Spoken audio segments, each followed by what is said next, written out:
당신은 무능한 게 아닙니다. 배워본 적도 없는 일을 시켜놓고 못하면 무능하다고 욕하는 그 사람이 문제입니다. 여러분은 이런 경험 없으신가요? 월요일 아침 커피 한 잔 마시기도 전에 상사가 불쑥 다가와 말합니다. 이거 오늘까지 해와. 어렵지 않을 거야. 그런데 당신은 그 일을 배운 적이 없습니다.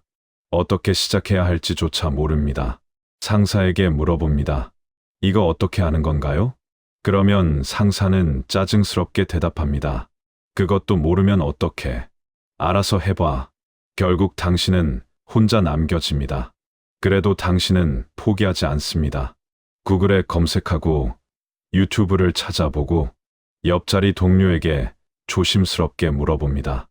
점심시간도 거르고 화장실 가는 시간도 아끼며 악착같이 무언가를 만들어냅니다. 밤 10시, 11시, 자정이 넘어서까지 사무실에 남아 작업합니다.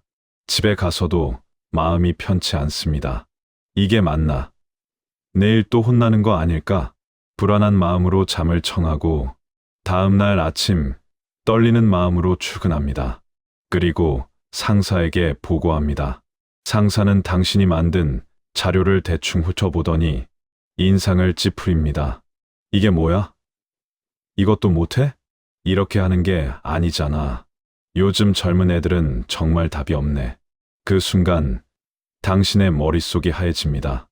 가슴이 철렁 내려앉고 숨이 막히는 것 같습니다. 그리고 이런 생각이 듭니다. 내가 정말 무능한 건가? 나는 왜 이것도 못하는 걸까? 다른 사람들은 다 잘하는데 나만 못하는 건가? 나는 회사에서 쓸모없는 사람인가? 당신의 자존감은 바닥으로 떨어집니다. 출근하는 것이 두렵습니다. 상사와 눈을 마주치는 것이 무섭습니다.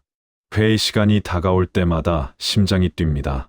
퇴근하고 집에 돌아와도 마음이 편치 않습니다. 거울을 보면 자신이 초라해 보입니다. 친구들을 만나도 웃을 수가 없습니다. 가족들에게도 털어놓을 수 없습니다. 그냥 내가 부족한 거겠지. 좀 더 노력하면 되겠지. 하지만 아무리 노력해도 상황은 나아지지 않습니다. 왜냐하면 문제는 당신이 아니기 때문입니다. 당신은 무능하지 않습니다. 2500년 전 공자와 장자는 이미 알고 있었습니다. 당신이 겪고 있는 이 고통의 정체를. 그리고 그들은 명확하게 말합니다. 문제는 당신이 아니라 당신을 알아보지 못하는 자리다. 오늘 두 철학자가 당신에게 건네는 자존감, 회복의 메시지, 그리고 이 부조리한 상황을 타개할 수 있는 구체적이고 실천 가능한 생존 전략. 이 영상을 끝까지 보시면 당신이 왜 무너질 필요가 없는지, 그리고 어떻게 이 상황을 헤쳐나갈 수 있는지 명확하게 알게 되실 겁니다. 먼저 공자의 이야기부터 시작하겠습니다. 공자는 기원전 551년에 태어났습니다. 지금으로부터 약 2500년 전이죠. 그는 중국 춘추 시대를 살았던 사상가이자 교육자였습니다. 당신은 어떤 시대였을까요? 나라들끼리 전쟁이 끊이지 않고 권력자들은 백성을 돌보지 않고 도덕과 윤리는 땅에 떨어진 시대였습니다. 공자는 이런 혼란 속에서 평생 하나를 고민했습니다. 어떻게 하면 좋은 사회를 만들 수 있을까? 어떻게 하면 사람들이 행복하게 살 수 있을까? 그리고 그가 내린 결론 중 하나는 이것이었습니다. 리더의 가장 중요한 능력은 사람을 알아보는 것이다. 공자에게는 수많은 제자들이 있었습니다. 그 제자들은 모두 달랐습니다. 자로는 용감하고 직선적이었습니다. 아내는 조용하고 사려 깊었습니다. 자공은 말을 잘하고 외교에 능했습니다. 공자는 각 제자의 특성을 정확히 파악했습니다. 그리고 각자에게 맞는 가르침을 주었습니다. 어느 날 제자 중 한 명이 물었습니다. 스승님, 어떤 지도자가 훌륭한 지도자입니까? 공자는 잠시 생각하더니 이렇게 답했습니다. 군자는 사람을 알아보고 그에게 알맞은 일을 맡긴다. 그 일을 감당할 힘이 있는지 살피는 것은 지도자의 덕이다. 여기서 핵심은 무엇일까요? 알맞은 일을 맡긴다는 표현입니다. 공자는 알고 있었습니다. 모든 사람이 모든 일을 다 잘할 수는 없다는 것을. 어떤 사람은 말을 잘하고, 어떤 사람은 계산을 잘하고, 어떤 사람은 사람을 잘 챙기고, 어떤 사람은 전략을 잘 세우고, 어떤 사람은 실행을 잘합니다. 좋은 리더는 이것을 알아봅니다. 각 사람의 강점과 약점을 파악합니다. 그리고 각자에게 맞는 역할을 부여합니다. 강점을 살릴 수 있는 자리에 배치하고, 약점은 다른 사람의 강점으로 보완합니다. 이것이 바로 팀워크의 본질이고 조직 운영의 핵심입니다. 반대로 나쁜 리더는 어떤 사람일까요? 공자는 논어의 다른 구절에서 이렇게 말합니다. 사람에게 능력이 없어서 실패하는 것이 아니다. 잘못된 사람이 잘못된 자리에 앉아 있기 때문에 실패가 만들어지는 것이다. 이 말의 의미는 명확합니다. 배우지 않은 일을 시키는 리더가 문제입니다. 가르치지도 않고 왜 못하냐고 욕하는 상사는 지도자로서의 기본을 잃은 사람입니다. 생각해 보세요. 제대로 된 리더라면 무엇을 해야 할까요? 첫째, 그 사람이 무엇을 할 수 있는지 파악해야 합니다. 면접 때 또는 업무를 시작할 때 당신은 무엇을 할 수 있나요? 어떤 교육을 받았나요? 이것을 정확히 파악해야 합니다. 둘째, 배울 수 있는 시간과 자원을 제공해야 합니다. 이 교육을 받으세요. 저 선배에게 물어보세요. 일주일 정도 연습 기간을 드릴게요. 배울 수 있는 환경을 만들어줘야 합니다. 셋째, 과정을 함께 점검하며 피드백을 줘야 합니다. 여기까지는 잘했어요. 이 부분은 이렇게 수정하면 좋겠어요. 이해가 안 되는 부분이 있으면 언제든 물어보세요. 지속적인 소통이 필요합니다. 넷째, 실패를 허용하고 함께 개선해야 합니다. 처음이니까 실수할 수 있어요. 다음엔 더 잘할 수 있을 거예요. 함께 개선 방법을 찾아봅시다. 성장의 기회를 제공해야 합니다. 이것이 리더의 역할입니다. 이것이 논어에서 말하는 군자의 모습입니다. 하지만 당신의 상사는 어떤가요?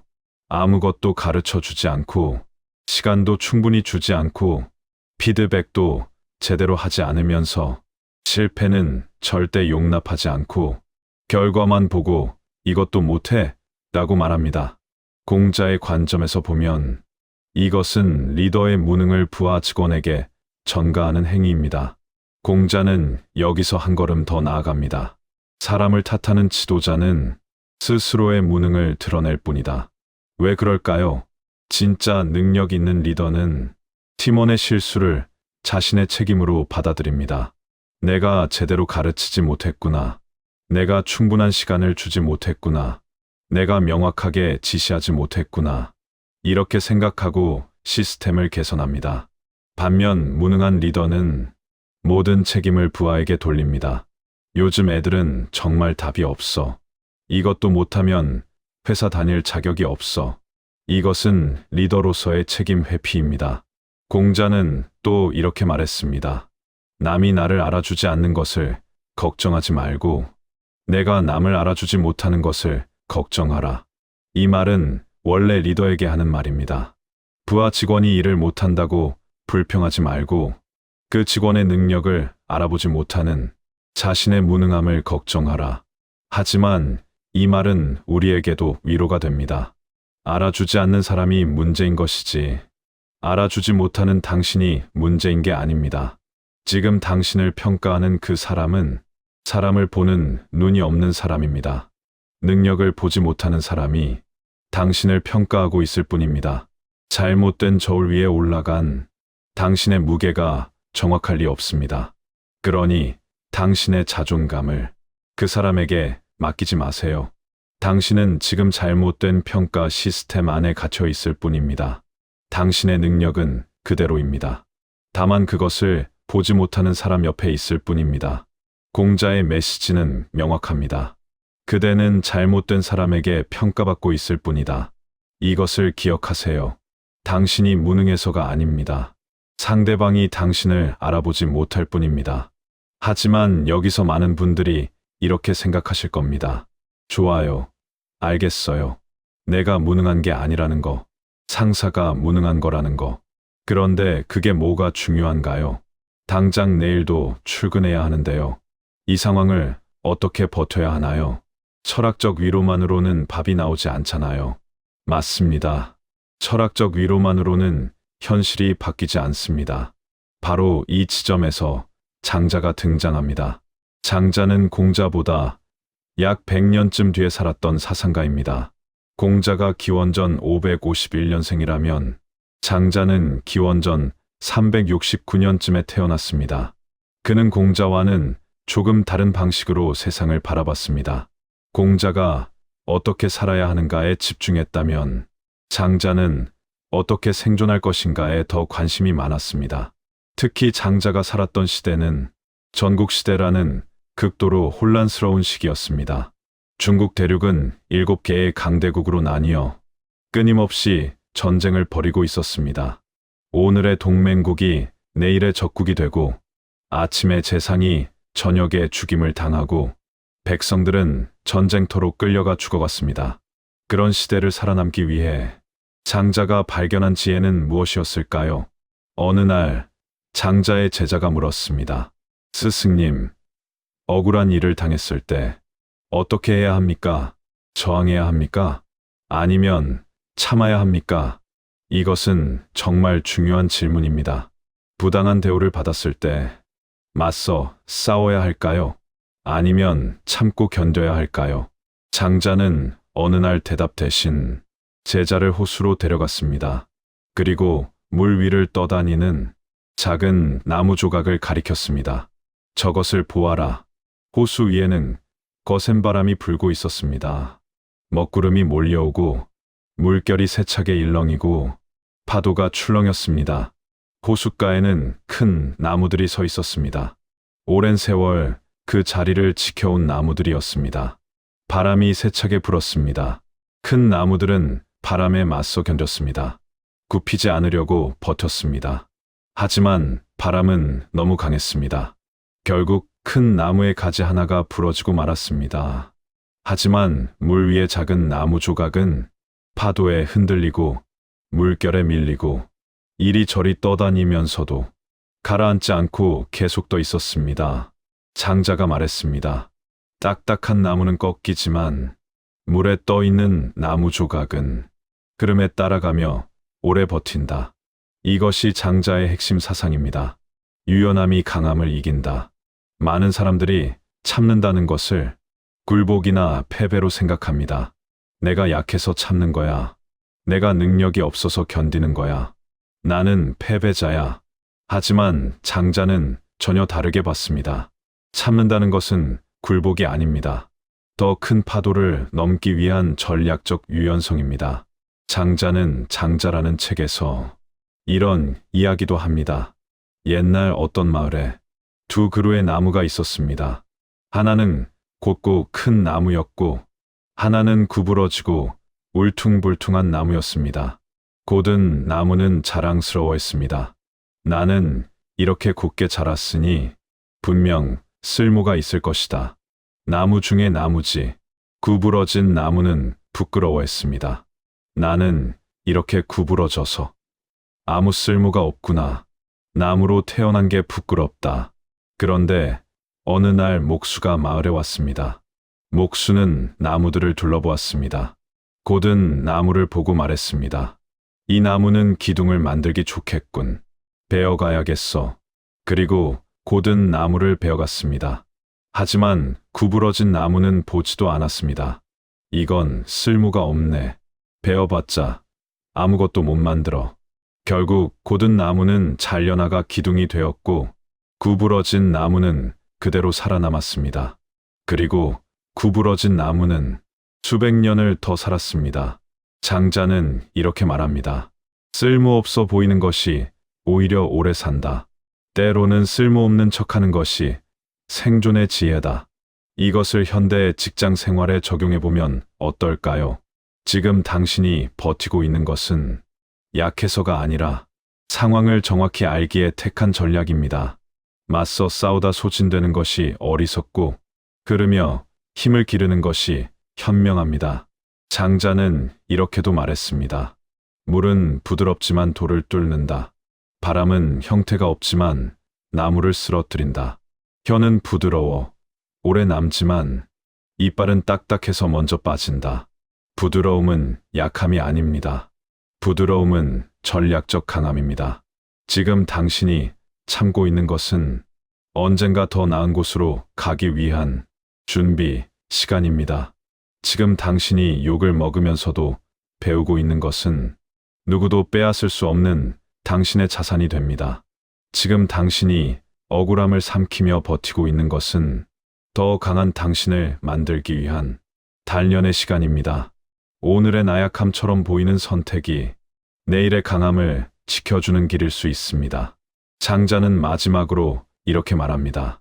물은 낮은 곳으로 흐르지만 결국 바다에 이른다. 물은 돌을 피해 돌아가지만 결국 그 돌을 깎아낸다. 물은 형태를 바꾸며 흐르지만 결국 자신의 본질은 잃지 않는다. 지금은 낮은 곳에 있는 것처럼 느껴질 수 있습니다. 하지만 물이 결국 바다로 가듯 당신도 결국 당신이 가야 할 곳에 도착할 것입니다. 지금은 돌을 피해 돌아가는 것처럼 보일 수 있습니다. 하지만 물이 결국 돌을 깎아내듯 당신도 결국 장애물을 극복할 것입니다. 지금은 형태를 바꾸며 사는 것처럼 느껴질 수 있습니다. 하지만 물이 본질을 잃지 않듯 당신도 당신의 본질은 잃지 않을 것입니다. 그러니 지금의 버팀을 부끄러워하지 마세요. 그것은 당신의 약함이 아니라 당신의 전략입니다. 당신은 지금 생존하고 있는 것입니다. 그리고 생존은 가장 강한 자의 특권입니다. 자, 그렇다면 이제 가장 중요한 부분입니다. 철학적 위로도 좋고 역사적 지혜도 좋은데 구체적으로 어떻게 해야 할까요? 공자와 장자의 가르침을 현대적으로 해석한 실천 가능한 마인드셋과 구체적 행동 전략을 알려드리겠습니다.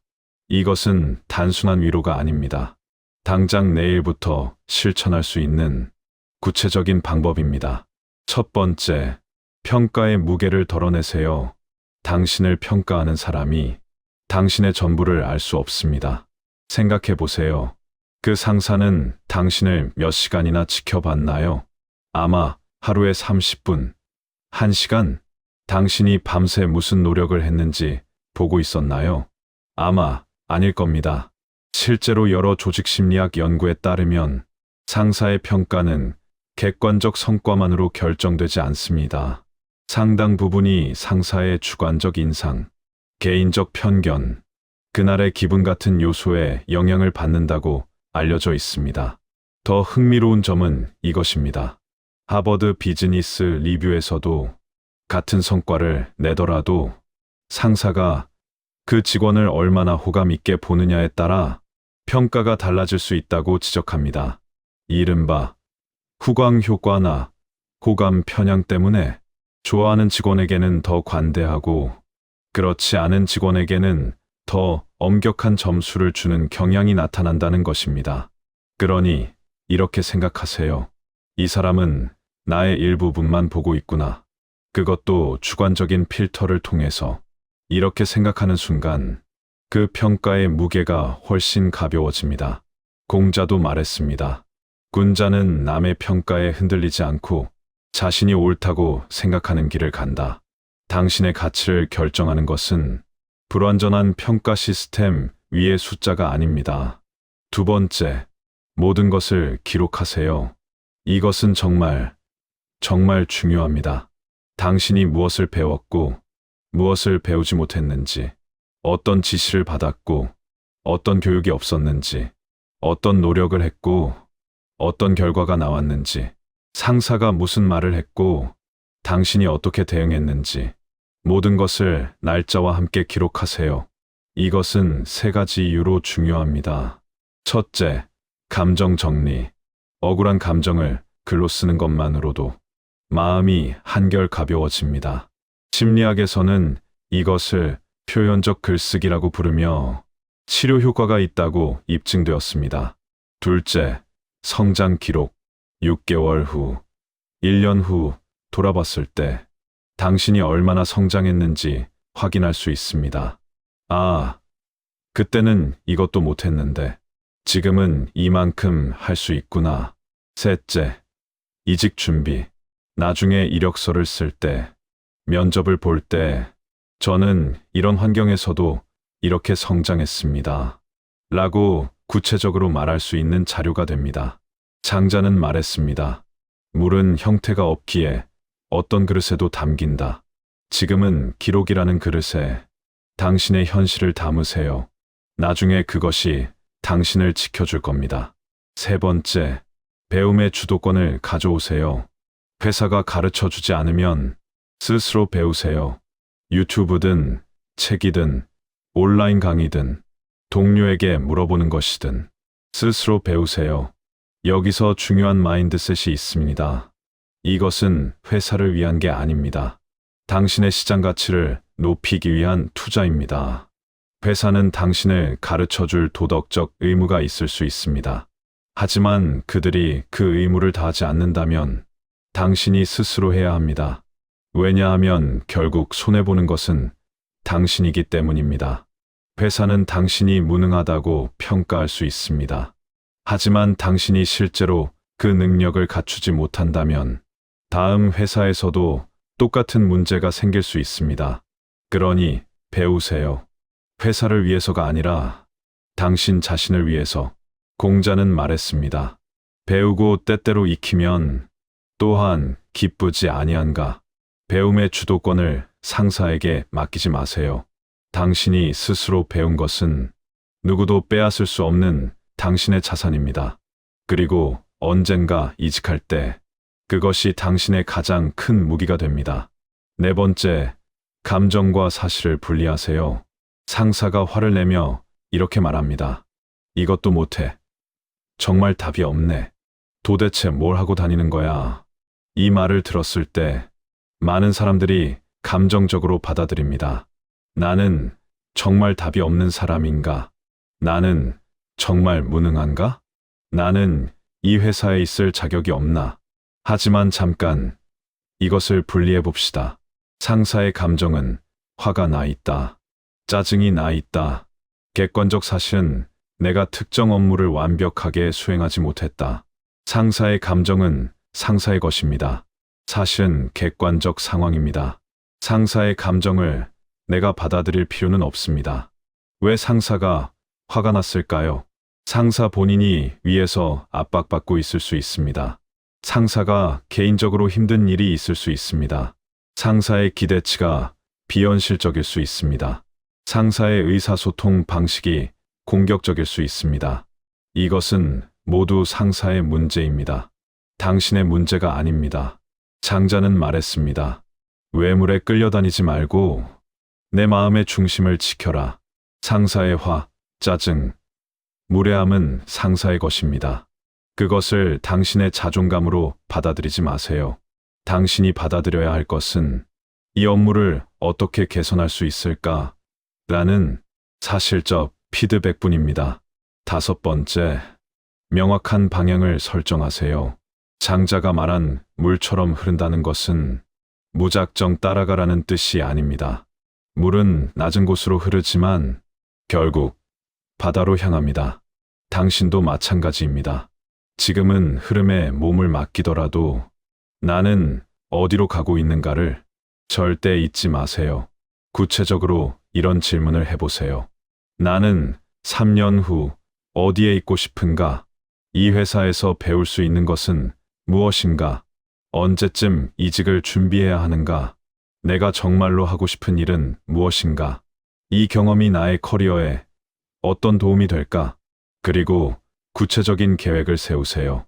목표, 2년 후 더 나은 회사로 이직, 필요 역량, 데이터 분석, 프로젝트 관리, 학습 계획, 매주 토요일 3시간 온라인 강의, 네트워킹, 분기별 1회 업계 모임 참석. 이렇게 명확한 방향이 있으면 지금의 억울함도 바다로 가는 과정으로 받아들일 수 있습니다. 공자는 이렇게 말했습니다. 먼 곳을 보는 사람은 작은 언덕에 걸려 넘어지지 않는다. 당신의 먼 곳을 바라보세요. 그러면 지금의 작은 언덕들이 그리 크게 보이지 않을 겁니다. 6번째, 동료와 전략적으로 연대하세요. 당신만 힘든 게 아닙니다. 같은 상사 밑에서 일하는 동료들도 비슷한 어려움을 겪고 있을 가능성이 큽니다. 혼자 끙끙 앓지 말고 동료와 대화를 나누세요. 장자는 말했습니다. 큰 새는 바람을 타고 날고 작은 물고기들은 무리를 지어 헤엄친다. 각자 자신의 방식으로 생존한다. 당신의 생존 방식은 연대일 수 있습니다. 7번째, 작은 성공을 의도적으로 기록하고 축하하세요. 인간의 뇌는 부정적 경험을 더 강렬하게 기억하도록 설계되어 있습니다. 이것을 심리학에서는 부정성 편향이라고 부릅니다. 상사에게 10번 칭찬받고 한 번 욕먹으면 우리는 그 한 번의 욕을 더 강렬하게 기억합니다. 그래서 의도적으로 작은 성공을 기록하고 축하해야 합니다. 오늘 배운 새로운 기술 하나, 동료에게서 받은 고마운 말 한마디, 혼자 해결한 문제 하나, 제 시간에 완료한 업무 하나, 상사의 질책을 덜 받은 하루, 이런 작은 것들을 기록하세요. 그리고 저녁에 스스로에게 말하세요. 오늘도 수고했어. 잘했어. 어려운 상황에서도 포기하지 않았어. 공자는 말했습니다. 작은 것을 소중히 여기는 사람이 큰 것을 이룬다. 당신의 작은 성공들이 모여서 큰 성장이 됩니다. 8번째, 퇴근 후 시간을 전략적으로 활용하세요. 회사에서의 시간은 어느 정도 회사의 것일 수 있습니다. 하지만 퇴근 후 시간은 완전히 당신의 것입니다. 이 시간을 어떻게 쓰느냐가 당신의 미래를 결정합니다. 넷플릭스를 보며 쉬는 것도 좋습니다. 휴식도 중요합니다. 하지만 일주일에 5시간만이라도 당신의 성장에 투자하세요. 새로운 기술 배우기 3시간, 포트폴리오 구축하기 1시간, 업계 동향 공부하기 1시간, 이렇게만 해도 1년이면 260시간입니다. 260시간이면 새로운 기술 하나를 충분히 마스터할 수 있습니다. 장자는 말했습니다. 자유는 외부에서 주어지는 것이 아니라 내가 만들어가는 것이다. 퇴근 후 5시간이 당신의 자유를 만들어줍니다. 9번째, 당신은 이미 강한 사람입니다. 마지막으로 가장 중요한 마인드셋입니다. 부당한 상황 속에서도 매일 출근하고 억울함을 삼키며 일하고 그럼에도 포기하지 않고 더 나은 내일을 위해 노력하는 당신. 이것은 약함이 아닙니다.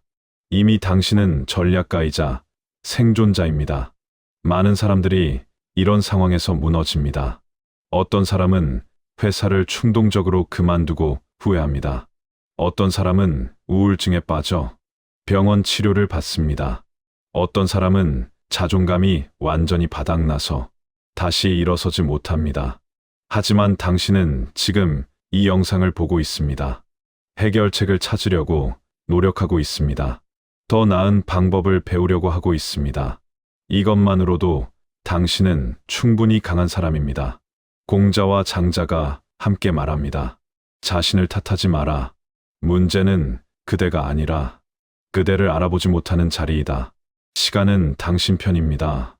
지금은 힘들어도 이 시간은 반드시 지나갑니다. 무너지며 보낸 인연과 전략적으로 성장한 인연은 완전히 다른 결과를 만듭니다. 전국의 수많은 직장인들이 비슷한 어려움을 겪고 있습니다.